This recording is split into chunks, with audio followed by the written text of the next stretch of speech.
Okay, so it's actually the next day. I got busy, didn't have time to edit, so might as well film myself putting the new bracelet on the Daytona homage. So I will link this bracelet below. I've used this bracelet 2 other times, all on Pagani watches, because Pagani, while I love their watches, their bracelets suck. So these aftermarket bracelets are much better. I forget what's the name of the brand? Is it Fillmore or something like that? I'll link it below. So if you're interested in a bracelet like this, which I think goes great with a black dial, I'll link it below. But yeah, there you go. So let me go ahead and get this open so I can get the bracelet off. These bracelets are hard to remove.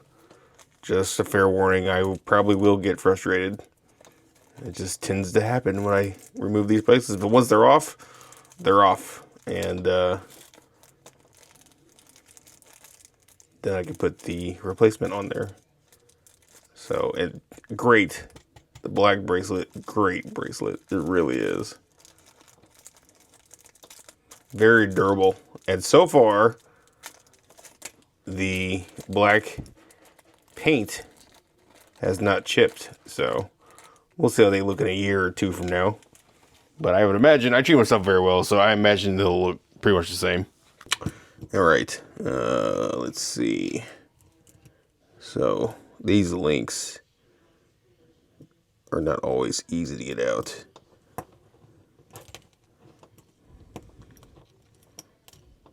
I'm sorry, this bracelet.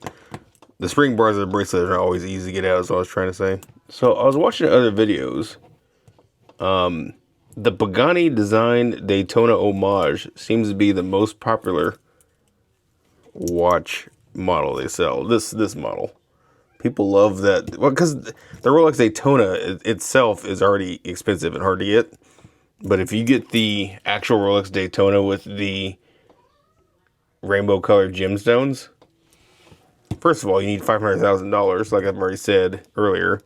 And second of all, you need to know somebody at Rolex to even be offered to buy it. So it's pretty much the whole Ferrari type of experience where they invite you to spend your money. Yes, Ferrari does that as well. You can't just walk into a Ferrari dealership and buy a Ferrari. A new one anyway. I think you can buy a used one, no problem. But a new one, you have to be invited. Prestigious brands for you. That's just how it is. Also, have you guys ever been on the Rolex subreddit? I don't recommend it. A lot of people on there who are snobby. And they're not real watch guys. They're just status symbol chasers. So they've got the money, they've got a good job, very successful, wealthy, all that. That's great, but they're definitely not watch guys. It's just interesting watching those people talk, and the stuff they do with their Rolex is just like one guy had a caviar bump on his hand with a picture of his new Rolex, which was like up here, so it was like a hand watch. He didn't even know how to wear his watch. It just fascinates me. Just buying a Rolex because of status. And that's expensive brand. I get it. But if he was really a watch guy, he wouldn't buy a Rolex. A rich watch guy, he'd buy like a Patek Philippe, or a Richard Mille, something like that. I mean, Rolex is great too, but I'm just saying, like, that's just the default people think of when they think of luxury watch, without realizing there's other brands that are higher than Rolex. Yeah, this bracelet sucks getting off. Alright, so brute force, it came off pretty easily. So it didn't take nearly as long as it did last time. Bro. Just trying to hold it in place, man. There we go. Go in the hole. There you go. Got one on.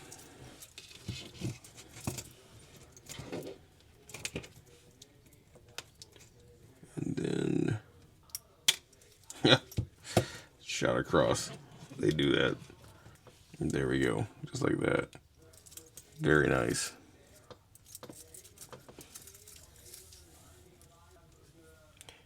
Yeah, probably gonna need to remove like 5. So I'll go ahead and size that and go from there. So let me get my tool.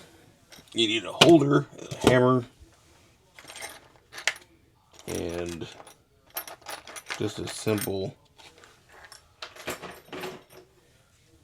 pin removal tool. It came with one, but these suck, so.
And there it is.